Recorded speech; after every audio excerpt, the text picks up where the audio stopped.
Aleluia! Santo e tremendo é o Senhor, glórias e majestade pertencem ao nosso Deus. Santo, santo, santo é o Senhor Deus, o Todo-Poderoso, que eras, que és e que hás de vir. Aleluia! Pai, nós te bendizemos e te exaltamos nesta noite. Queremos declarar que tu vives e reinas para todo sempre. Tu és o nosso Deus, tu és o nosso Pai. Tu serás o nosso guia para sempre. Colocamos esta live diante do Senhor. Queremos que a tua presença inunde o nosso ser. Que falemos aquilo que está no teu coração, Senhor. Que todos que vão se expor a esta live seja abençoado. Em nome de Jesus. Queremos que a tua unção flua, o teu poder se manifeste. Este Brasil seja saturado da tua palavra de vida, da tua palavra de poder, Senhor. Nós queremos, Pai, que Jesus Cristo seja engrandecido na pátria brasileira, ser exaltado acima dos céus, por toda a terra, esplêndida a tua glória. Em nome de Jesus. Amém. E todos sejam bem-vindos em nome de Jesus. Shalom, shalom, Danúbia. Que bênção, seja bem-vinda em nome do Senhor. Fábio, Deus abençoe. Irmã Elizabeth Riga, Deus abençoe. Glórias, né? Glórias. Nós estamos aqui no nome de Jesus. E nós louvamos ao nosso Deus, porque o nosso Deus e o nosso Deus não se limita às circunstâncias, né? Não se limita aos decretos humanos. Aleluia! O nosso Deus reina para todo sempre. Ele é o Senhor de toda a terra. Ele é o Senhor de todas as nações. Ele governa retamente. Amém, amados? E nós vamos começar, né? Começar proclamando uma palavra profética que foi liberada a favor do Brasil em 1999. E eu quero proclamar esta palavra profética para fazer lembrar do Senhor esta palavra. Amém? E para que nós também geremos esta palavra. Porque a palavra de Deus não volta vazia. E as promessas, elas não se cumprem aleatoriamente. As promessas devem ser geradas através da oração. Mas compete à igreja gerar o que Deus fala. Aleluia! Então, nós já aprendemos na palavra que é assim mesmo, né? Quando Daniel ouviu, leu a profecia do profeta Jeremias, que o cativeiro duraria 70 anos, ele não foi soltar fogos, ele não foi dormir. Quando ele descobriu, o que foi que ele foi fazer? Ele foi gerar o cumprimento desta promessa em oração, e em jejum, numa busca intensa para que o cativeiro babilônico não atrasasse um segundo sequer, mas que da maneira que Deus falou, 70 anos se cumprisse. Então, Jeremias gerou a libertação do povo de Israel do cativeiro babilônico. Deus tinha prometido que ele enviaria o Redentor através da semente da mulher. E ele falou essa promessa no Éden. Amém? Mas Simeão e a profetisa Ana geraram esta promessa. Eles estavam no templo todos os dias, orando, chamando a existência desta promessa, a vinda do Redentor, a vinda do Salvador.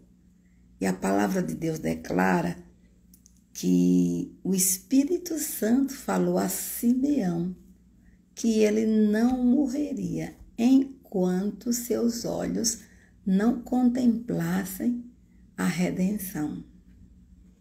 E um belo dia, 40 dias, Jesus devia estar com 40 dias, né? Porque no 40º dia, né? O resguardo de Maria se encerrava e ela deveria ir ao templo oferecer a oferta, né, de sacrifício e apresentar a criança ao Senhor. Veja, Jesus circuncidou ao 8º dia, mas a apresentação foi no 40º dia ou depois do 40º dia. E o que acontece? Quando aquele casal lindo estava entrando, Simeão teve a convicção plena de que aquele bebê que estava entrando no braço daquela senhorinha era o Redentor, era o prometido. Então ele toma Jesus em seus braços e ele ora dizendo: agora despede em paz o teu servo, porque já contemplei a tua salvação. Aí ele começa a profetizar a respeito de Jesus, ele abençoa Maria, abençoa José. Depois Ana profetiza que orava pela redenção, começa a proclamar àqueles que criam que o Redentor chegou. Então, gente, é assim. As promessas de Deus têm que ser geradas. Nós não podemos ser irresponsáveis. Nós somos cooperadores de Deus. Deus decidiu ser assim. Ele fez aliança com Abraão.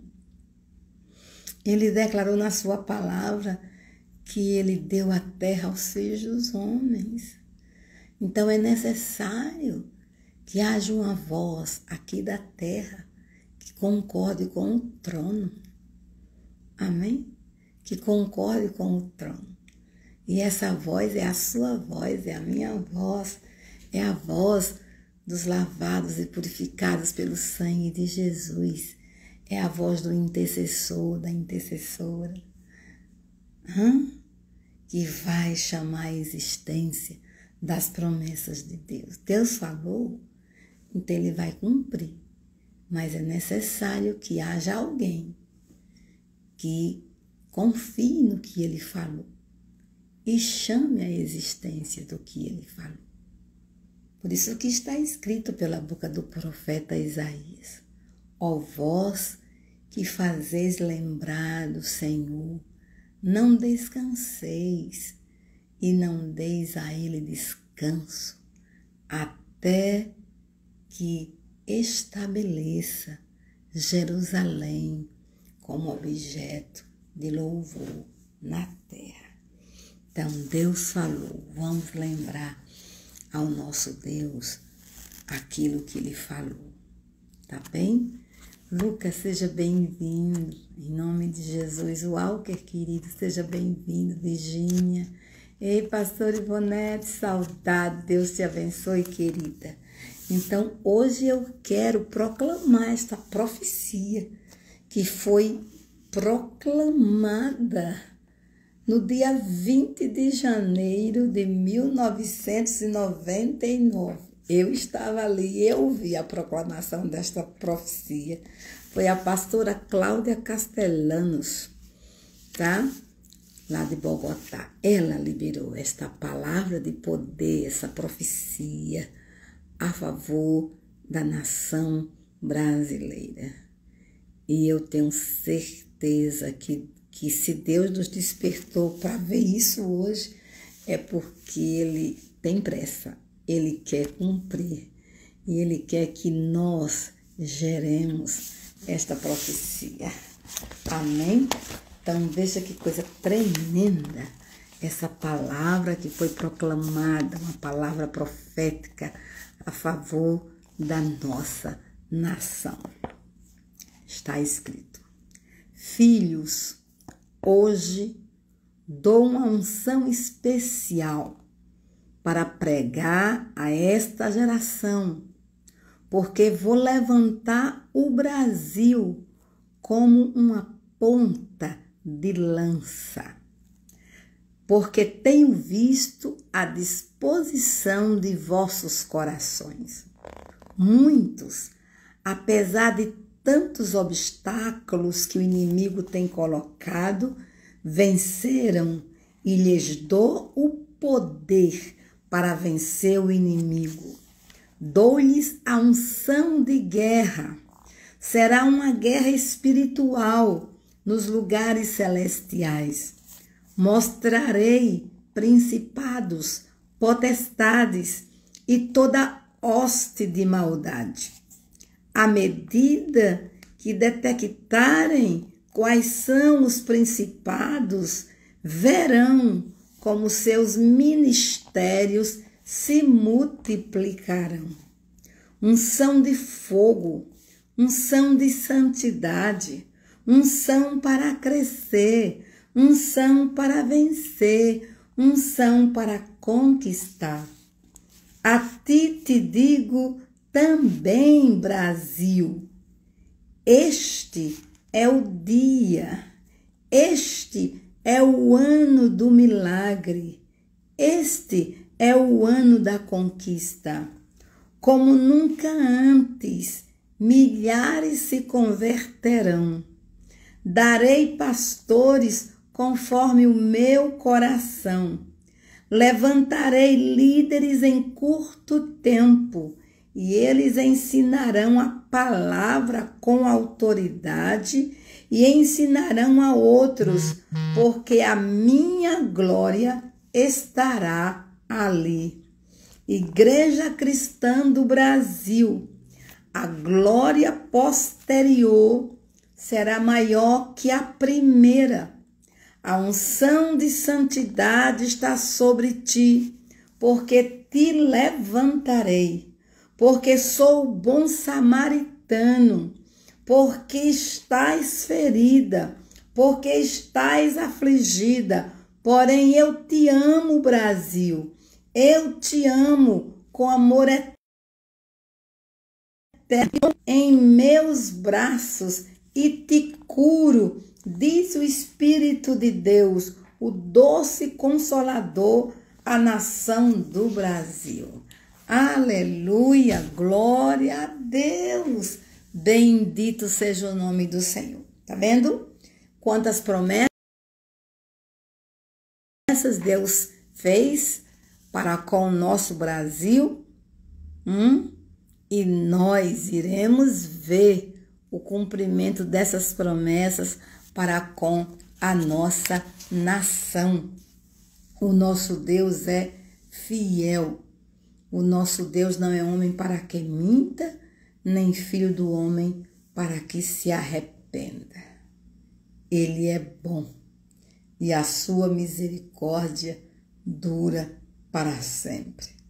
O nosso Deus tem uma grande colheita a entregar ao Brasil. Aleluia. O nosso Deus tem unções a serem derramadas sobre esta nação. E percebam vocês que as potestades e os principados, a promessa era que seriam mostrados, descobertos. E eu creio, quando nós temos o discernimento dado pelo Espírito para discernir quem é o nosso inimigo naquela ocasião, tá? Então, nós temos condições em Deus de nos levantar e detonar esse inimigo. Então, no momento, qual é o inimigo do Brasil? O inimigo do Brasil se chama comunismo. O inimigo do Brasil se chama comunismo. Hoje, este é o inimigo do Brasil. Este é o projeto que Satanás elaborou para destruir esta nação. E nós precisamos acordar, precisamos nos unir e detonar com esta força infernal. Precisamos resistir todo apoio espiritual que tem vindo da China, que tem vindo da Rússia, que tem vindo da Venezuela, que tem vindo de Cuba, que tem vindo da Argentina. Nós temos que resistir estas forças infernais e declarar que maior é o que está conosco. Nós precisamos, meus irmãos, segurar as pontas do altar a favor da nossa nação. A guerra que o presidente Jair Bolsonaro está enfrentando não é uma guerra política, por favor. O inimigo do presidente não é terreno. Ele é simplesmente um representante da nossa pátria. Ele é alguém a quem Deus escolheu para cumprir um propósito estabelecido por Deus. Não esqueçamos de que há muitas orações neste país. Eu posso fechar os meus olhos e ver quantos atos proféticos nós fizemos no Nordeste. Meu Deus, quantos atos proféticos, chamando água, chamando restituição, chamando dignidade para o Nordeste. Não foram poucas as orações. Estão vindo? Não foram poucas as orações. E chegou o tempo de Deus. Chegou o tempo. Mas por quê? Porque tudo que está acontecendo foi regado por orações, ano após ano, regado por orações, tá? Eu lembro, lá para os idos de 97, por aí, 96, estávamos em Campina Grande, naqueles moveres do Espírito. E Deus me deu um comando. E eu gosto de Rivanda, porque Rivanda é daquelas que também crê nas loucuras de Deus. Aí da liberdade. E aí eu disse, olha, era um sábado. Amanhã queremos todos os frutos da terra do Nordeste no altar. Todos os frutos, macaxeira, inhame, milho, feijão de corda, feijão, tomate, abóbora, tudo que dá nessa terra, vamos trazer para apresentar ao Senhor. E realmente tinha tudo do Nordeste ali naquele altar. E o Espírito mandou que nós jogássemos água, e água em abundância. Água em abundância. Água em abundância, porque ele haveria de derramar. Ele haveria de transformar o deserto em mananciais. Pense o que é isso. Então, vamos orar. E eu lembro, foi tanta zombaria, aqueles que não entenderam, colegas nossos de ministério, dando gargalhadas, zombando, chamando-nos de loucos. Não tem problema, não tem problema. Quem diria? Sabe quando começou essa história de água no Nordeste? Ainda com D. Pedro II. D. Pedro II, século XIX. Século XIX. Ele foi lá para o Ceará, construiu um açude como um ato profético de que a seca do Nordeste seria erradicada, de que aquele povo teria honra, teria dignidade. Meu Senhor, olha quantos anos, quantos presidentes já se levantaram no Brasil. Vamos pensar, desde Marechal Deodoro da Fonseca, 1889, né? Muito bem. Desde lá, quantos presidentes, quantas promessas. E eu pergunto, alguém cumpriu a promessa? Não. Não, porque a seca enriquece os espertos. Mas os loucos de Jesus não deixaram de orar. Os loucos de Jesus não deixaram de profetizar.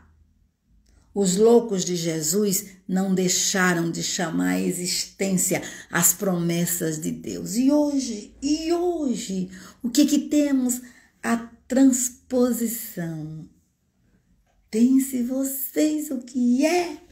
Água chegou no Ceará, água chegou no Rio Grande do Norte, água chegou na Paraíba, água chegou nos sertões.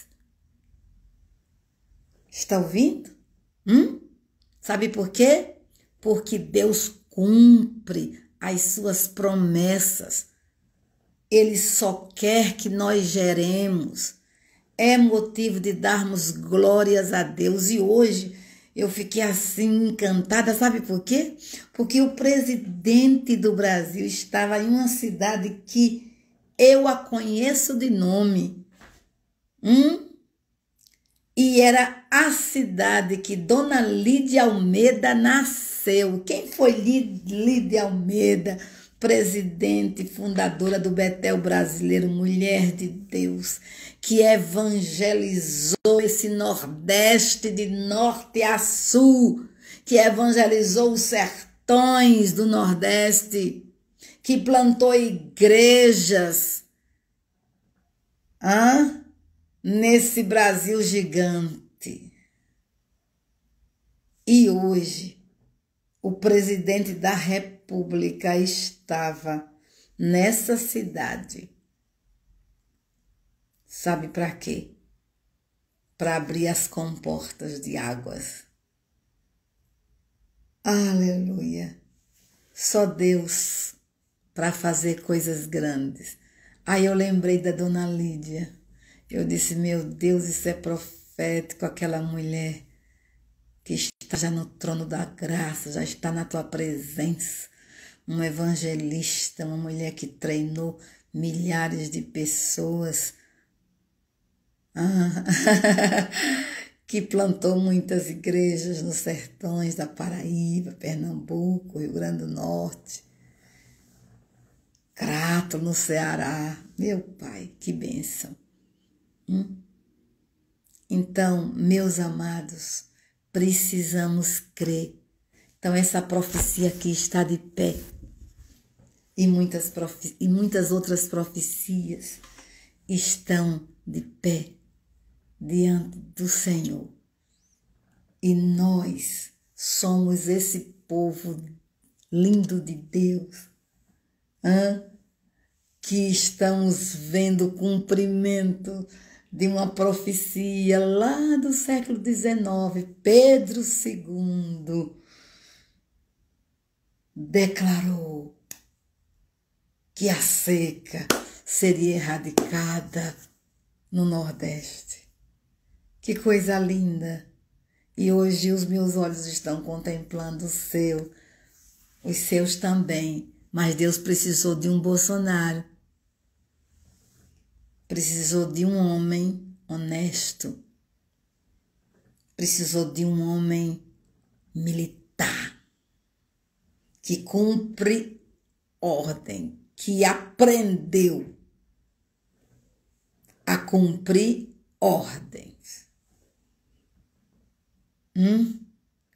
E que tomou o Nordeste como a sua região para mudar a sorte desse povo.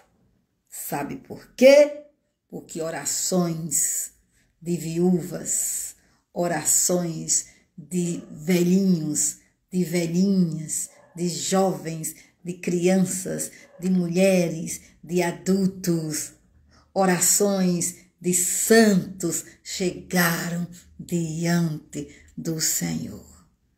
E Deus disse, chegou o tempo, é tempo de restituição.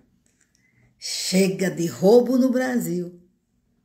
Chega de roubo. As locustas, cortadora, voadora, migradora e destruidora. Eu estou removendo da nação brasileira, porque é tempo de restituição. E nós iremos ver a glória de Deus enchendo a terra do Brasil, como as águas cobrem o mar. Nós iremos ver o norte do país abençoado. Nós iremos ver o centro-oeste abençoado. Nós iremos ver o sudeste abençoado, o sul abençoado, o nordeste abençoado. Nós iremos ver o Brasil sendo abençoado por um governo que honra a Deus, que honra a família, que quer ver o bem do povo brasileiro. Chegou o tempo da restituição, viu, Ivonete? Chegou o tempo da restituição. Um rio que nasce lá na Serra da Canastra, em Minas Gerais. Esse rio está chegando até o Ceará, lá em cima. Que coisa bela, que espetáculo. Louvado seja o nome do Senhor, pela sabedoria que Deus dá aos homens para criarem coisas tremendas que vão beneficiar o povo. Amém? Então nós estamos felizes porque Deus é fiel. O nome da cidade que Dona Lídia nasceu é São José de Piranhas. E eu disse, meu pai, não acredito. Uma cidadezinha, um sertãozinho, que ninguém dá nada, pois o presidente estava ali naquele sertãozinho para abençoar a Paraíba, para abençoar o Rio Grande do Norte. Então, a Deus toda a glória, a Deus todo o louvor, a Deus toda a adoração.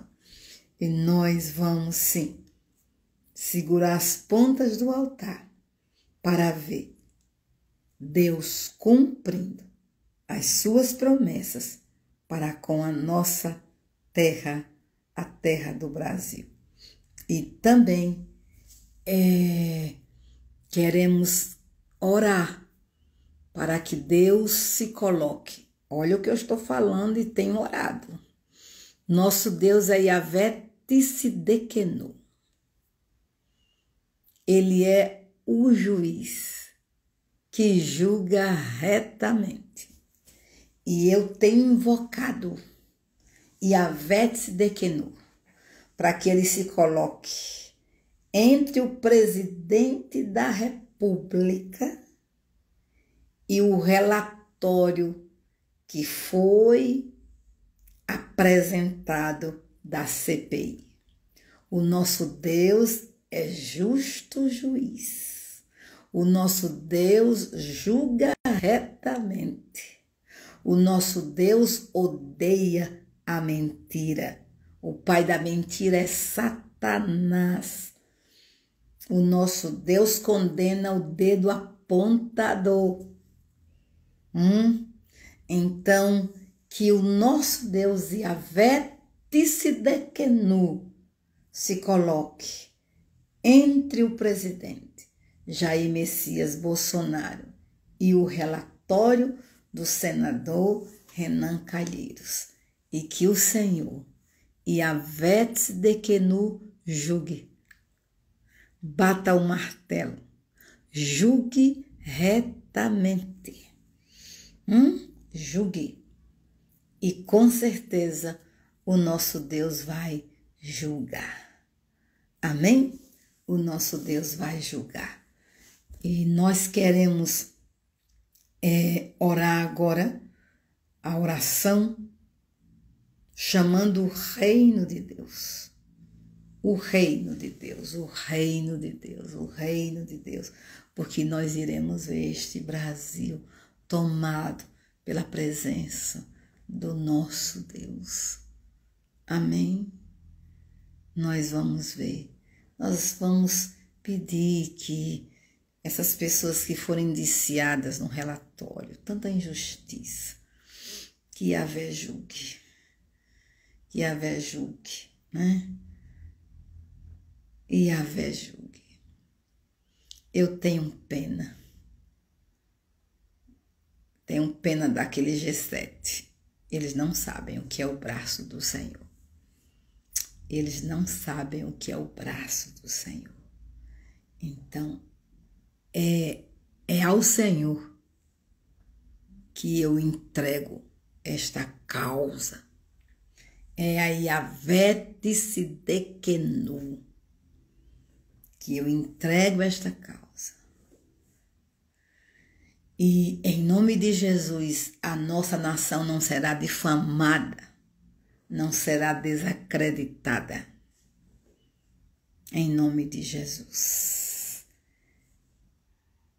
Pai, nós estamos na tua presença e nós te louvamos porque tu és o Deus soberano. Tu és o Senhor de toda a terra. Tu és o Deus que julga com justa medida. E, Pai, a tua palavra declara que o rei Belsazar foi julgado por ti. E quando ele foi pesado na balança, ele foi encontrado em falta, porque aquele rei não te reconheceu como soberano, não se curvou diante de ti, deu honras a ídolos e ainda profanou o que lhe pertencia. Pai, a CPI foi encerrada, mas por todos os dias que esta CPI esteve em ação, o teu nome não foi honrado, o teu nome não foi glorificado, o teu nome não foi temido. Aquele Senado não se curvou diante de ti, não te temeu. Pelo contrário, Senhor, louvaram a si mesmo, acusaram pessoas. Ó Deus, tu és o justo juiz. O relatório foi apresentado e o que temos ali é um discurso de ódio, é um espírito de vingança em operação. Mas tu és o Senhor de toda a terra, tu és o Senhor da nação brasileira, tu és o Senhor da doutora Nise, tu és o Senhor do presidente da República, tu és o Senhor de toda a terra, tu julgas retamente. E, Senhor, foram 70 pessoas indiciadas, não que elas tivessem cometido algum crime, mas tão somente porque elas não falavam a mesma linguagem. Pai, em nome de Jesus, assim como o Senhor julgou o rei da Babilônia, Belsazar, o Senhor tem o poder de julgar o G7. O Senhor tem o poder de julgar esse relatório. O Senhor tem o poder de dar a devida sentença a esse relatório que foi apresentado. E eu invoco a advocacia do Senhor Jesus Cristo a favor do presidente da República e de todos aqueles nomes que estão nesse relatório pedindo indiciamento. Tu és justo, Senhor, em todos os teus caminhos. Yahvé Tzidkenu, te invocamos. Yahvé Tzidkenu, proclamamos o teu grandioso nome. Yahvé Tzidkenu, justiça nossa, se coloca entre o presidente da República, essas 70 pessoas citadas e esse relatório, e que o Senhor julgue conforme a tua retidão, julgue conforme a tua equidade. Ou em nome do advogado Jesus Cristo de Nazaré, que nós colocamos esta causa diante do Senhor e já te agradecemos pelo teu julgamento, em nome de Jesus. Amém. Amém, queridos.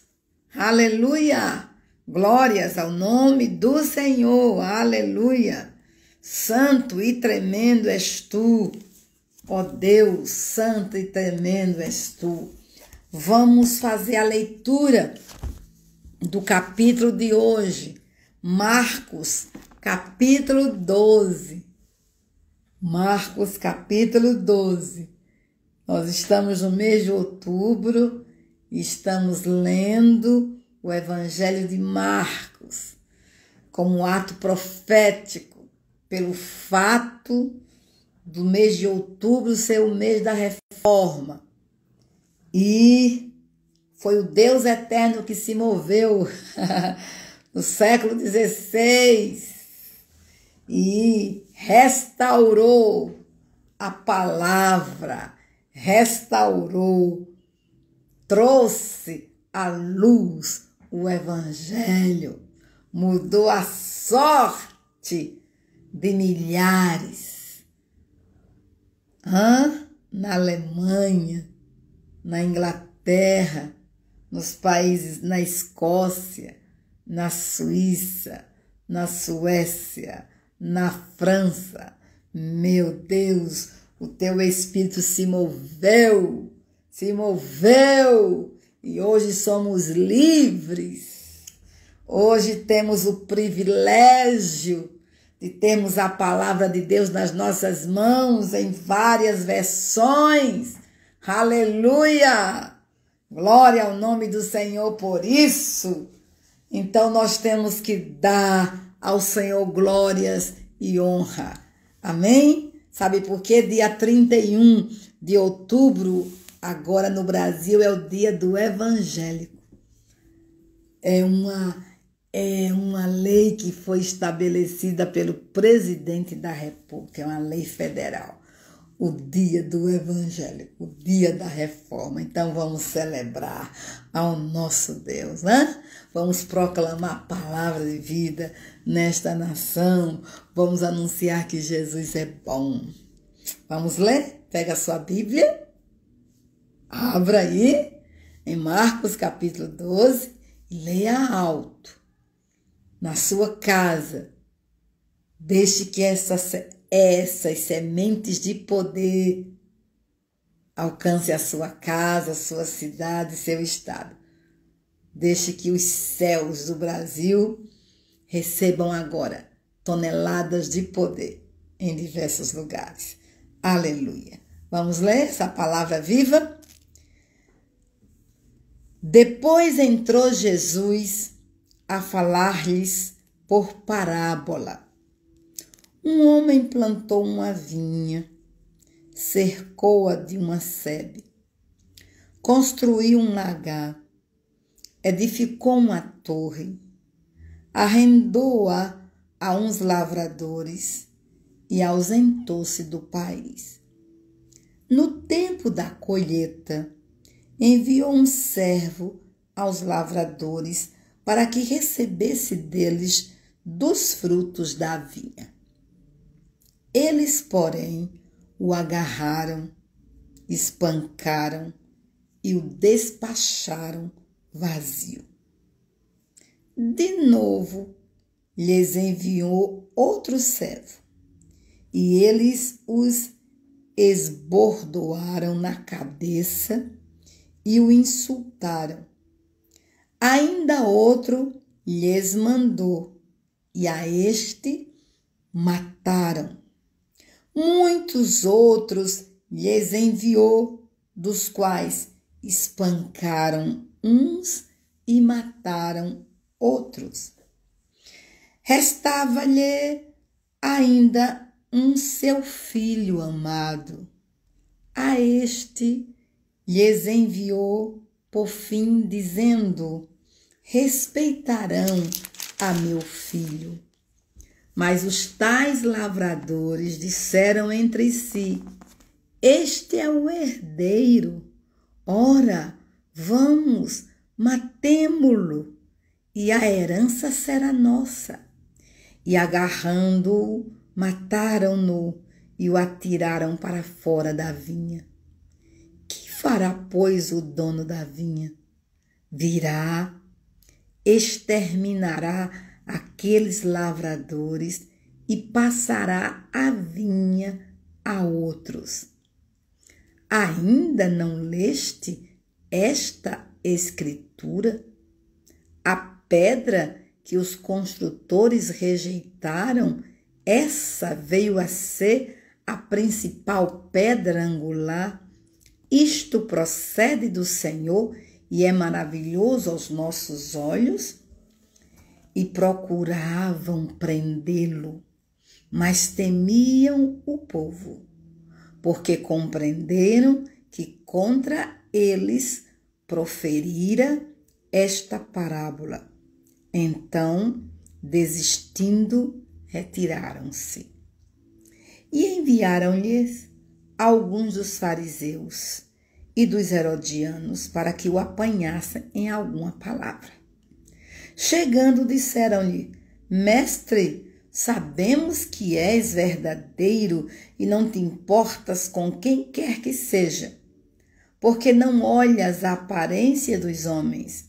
Antes, segundo a verdade, ensinas o caminho de Deus. É lícito pagar tributo a César ou não? Devemos ou não devemos pagar? Mas Jesus, percebendo-lhes a hipocrisia, respondeu: por que me experimentais? Trazei-me um denário para que eu o veja. E eles lhe o trouxeram. Perguntou-lhes: de quem é esta efígie e inscrição? Responderam: de César.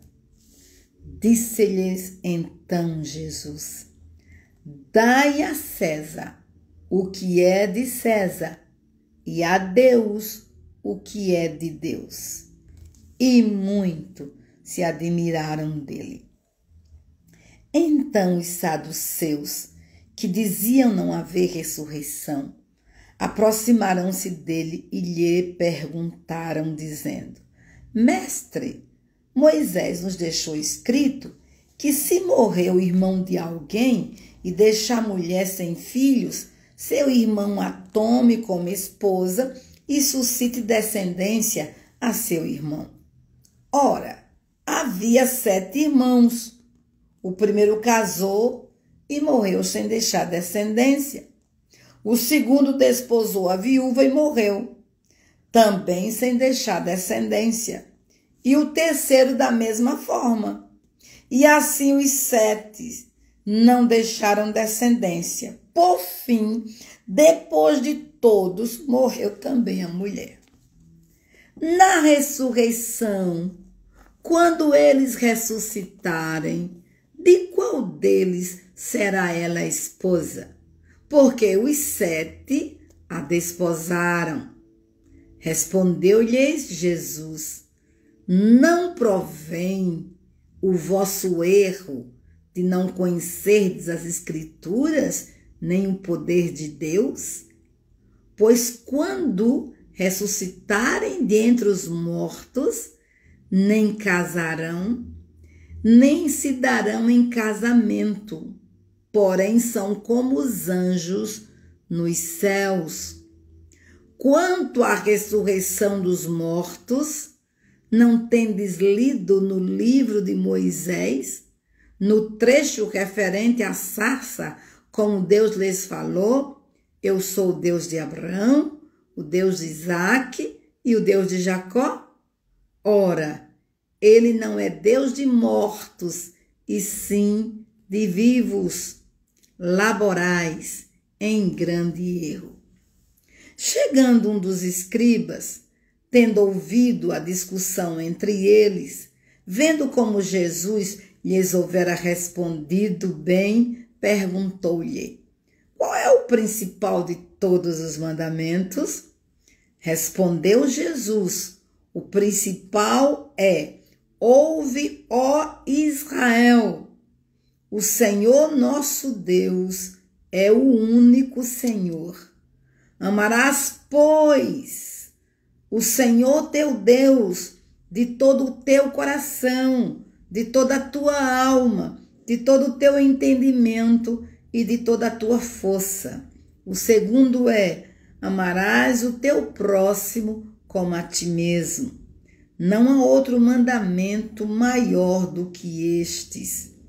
Disse-lhe o escriba: muito bem, mestre, e com verdade disseste que ele é o único e não há outro senão ele, e que amar a Deus de todo o coração e de todo entendimento e de toda a força, e amar o próximo como a si mesmo, excede a todos os holocaustos e sacrifícios. Vendo Jesus que ele havia respondido sabiamente, declarou-lhe: não estás longe do reino de Deus. E já ninguém mais ousava interrogá-lo. Jesus, ensinando no templo, perguntou: como dizem os escribas que o Cristo é filho de Davi? O próprio Davi falou pelo Espírito Santo. Disse o Senhor ao meu Senhor: assenta-te à minha direita, até que eu ponha os teus inimigos debaixo dos teus pés. O mesmo Davi chama-lhe Senhor. Como, pois, é ele seu filho? E a grande multidão ouvia com prazer. E ao ensinar dizia: guardai-vos dos escribas que gostam de andar com vestes talares e das saudações nas praças, e das primeiras cadeiras nas sinagogas, e dos primeiros lugares nos banquetes, os quais devoram as casas das viúvas, e para o justificar fazem longas orações. Estes sofrerão juízo muito mais severo. Assentado diante do gasofilácio, observava Jesus como o povo lançava ali o dinheiro. Ora, muitos ricos depositavam grandes quantias. Vindo, porém, uma viúva pobre, depositou 2 pequenas moedas correspondentes a um quadrante. E chamando seus discípulos, disse-lhes: em verdade vos digo que esta viúva depositou no gasofilácio mais do que o fizeram todos os ofertantes, porque todos eles ofertaram do que lhes sobrava. Ela, porém, da sua pobreza, deu tudo quanto possuía, todo o seu sustento. A maior oferta de todas. Marcos 12, 41 a 44. A passagem da oferta da viúva pobre destaca 3 lições importantes. Primeiro, Jesus observa os que vão ao gasofilácio. Vou repetir. Jesus observa os que vão ao gasofilácio. Ele não apenas está presente no templo, mas observa os adoradores. Ele observa atentamente como o povo traz suas ofertas. Ele vê o coração e o bolso. Ele vê o quanto cada um entrega e também a motivação com que cada um oferta. Tá vendo? Se você pensa, na hora da oferta, Jesus se coloca bem pertinho do gasofilácio para olhar você, para olhar a mim. Ele vê o meu coração, mas ele vê o meu bolso. Ele vê o seu coração, mas ele também vê a sua carteira. Ele vê o seu bolso. E sabe o que ele quer? Ele quer observar com que motivação você oferta, com que motivação você dizima.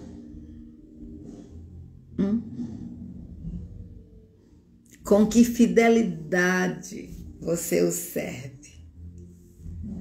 Segundo, Jesus não se impressiona com quantidade, ele espera proporcionalidade.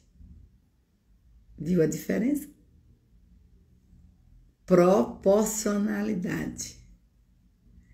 Ele não se impressionou com as grandes quantias depositadas pelos ricos, mas destacou as 2 moedas da viúva.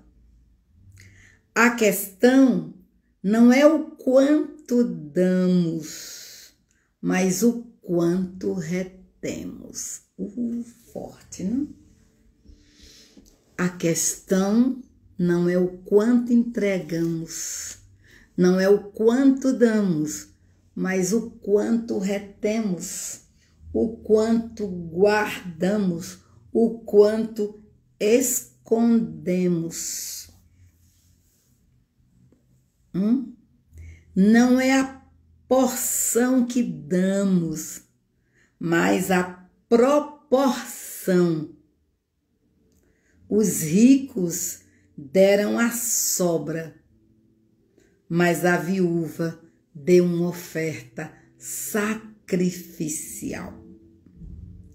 A Bíblia diz que devemos honrar a Deus com as primícias de toda a nossa renda. Provérbios 3:9. O dízimo não é sobra, é primícia. Não é oferta, é dívida. Não damos dízimos, pagamo-lo. Retê-lo é roubo. Malaquias 3:9. O dízimo não é o máximo, é o mínimo. Não fazemos nenhum favor a Deus entregando o que é dele. Não temos o direito de reter o dízimo, nem de subtraí-lo. Não temos o direito de administrar o dízimo, nem de subestimá-lo. Aleluia, glória a Deus por isso. Terceiro, o que é desprezível aos olhos humanos é grandioso aos olhos de Deus. Jesus disse que a viúva deu mais que os ricos, porque ela deu tudo. Sua confiança estava no provedor e não na provisão. Não devemos comparecer diante de Deus de mãos vazias. Ele não vê apenas o que temos em nossas mãos, mas o que trazemos em nosso coração. Na matemática de Deus, o pouco pode ser muito e o muito pouco. Na matemática de Deus, o que conta não é a quantidade, mas a fidelidade, a prodigalidade do amor. Jesus continua observando os que trazem suas ofertas ao gasofilácio. Ele conhece nossa renda, ele conhece o nosso salário, ele sabe se estamos trazendo o dízimo e se estamos sendo generosos nas ofertas. Que o Espírito Santo do Senhor, nos torne crentes obedientes, crentes com um coração dadivoso, amém? Crentes que amam a Jesus, crentes que têm bolsos convertidos, crentes que têm coração convertidos, mãos convertidas, crentes que de fato se assemelhem a essa viúva que deu tudo, porque a confiança dela não estava na provisão, a confiança dela estava no provedor. O bem maior dela era o provedor. E eu declaro em fé que o nosso grande bem é Jesus, o provedor das nossas vidas, da nossa casa, da nossa família, da nossa nação. Amém, queridos? Então, que Deus abençoe em nome de Jesus. Pai, nós te louvamos, porque Tu és o nosso provedor. Tu és o nosso bem maior. E o que nós queremos é Te obedecer. É ter um coração quebrantado. É ter um coração contrito. É andar nas pegadas de Jesus. É sermos obedientes à Tua palavra, meu Pai. Tenha misericórdia de nós. Transforma as nossas vidas, limpa as nossas mentes, limpa o nosso coração, muda a nossa sorte como as correntes do Negueb, Senhor. Precisamos de Ti, dependemos de Ti. Perdoa as nossas faltas, Senhor. Perdoa os nossos pecados. Nós não queremos amar o dinheiro, nós queremos amar a Ti, Pai, de todo o nosso coração, com toda a nossa alma, com toda a nossa força, com todo o nosso entendimento. Nós queremos ser Teus canais e plantar no Teu reino. Nós queremos guardar aí no céu o nosso tesouro. Oh, Senhor, toma a direção das nossas vidas. Eu abençoo a cada um dos Teus filhos nessa live, que o Teu Espírito se apodere dos Teus servos, que eles sejam embebecidos com a Tua graça, com o Teu amor, que em nome de Jesus o Senhor guie os passos de cada um, conduza cada um em triunfo e que todos respondam a Tua palavra, todos respondam ao Teu Espírito, Senhor. Oh, Pai, nós confessamos em fé que o Brasil pertence a Ti e nós veremos a Tua glória enchendo esta terra como as águas cobrem o mar. Nós veremos o cumprimento das Tuas profecias para com esta nação, Senhor.